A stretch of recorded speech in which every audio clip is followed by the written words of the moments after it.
हाय दोस्तों, इस वीडियो में हम आपको बताने वाले हैं स्नैपचैट नोटिफिकेशन साउंड प्रॉब्लम को कैसे ठीक करेंगे।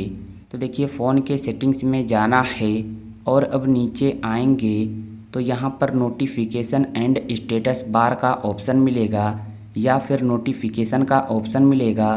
तो इस ऑप्शन पर क्लिक करना है और अब देखिए नीचे यहाँ पर स्नैपचैट ऐप आ जाएगा। तो इस ऐप पर क्लिक कर देना है। अगर आपके फ़ोन में इस तरह से ऐप नहीं आएगा तो ऊपर ऑप्शन मिलेगा ऐप नोटिफिकेशन का। तो आपको ऐप नोटिफिकेशन सेटिंग पर क्लिक कर देना है और जैसे ही क्लिक करेंगे तो आपके फ़ोन में स्नैपचैट ऐप आ जाएगा। तो इस ऐप पर क्लिक कर देना है। क्लिक करने के बाद अब देखिए यहाँ पर रिंगटोन का ऑप्शन मिलेगा।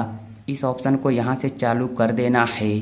तो जैसे ही चालू कर देंगे फिर देखिए नीचे यहाँ पर इस तरह से कुछ ऑप्शन मिलेगा।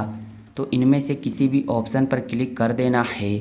तो देखिए जो सबसे ऊपर ऑप्शन है इस पर हम क्लिक कर देते हैं। क्लिक करने के बाद अब देखिए यहाँ पर रिंगटोन का ऑप्शन मिलेगा, इस पर क्लिक करना है। अब देखिए यहाँ पर बहुत सारे रिंगटोन मिल जाएंगे।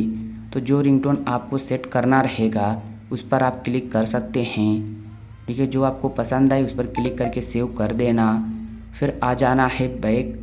तो अब हम देखिए बैक आते हैं होम स्क्रीन पर। अब देखिए दूसरे फ़ोन से हम मैसेज करते हैं तो अभी देखना जो भी प्रॉब्लम था साउंड प्रॉब्लम वो सही हो जाएगा। तो अब देखिए यहाँ पर नोटिफिकेशन आ रहा है और उसका साउंड भी आ रहा है। तो इस तरह आप ठीक कर सकते हैं। उम्मीद करते हैं कि वीडियो आपको पसंद आई होगी। तो वीडियो को लाइक और चैनल को सब्सक्राइब कर लीजिए। एक अच्छा सा कमेंट भी कर दीजिए। Thank you.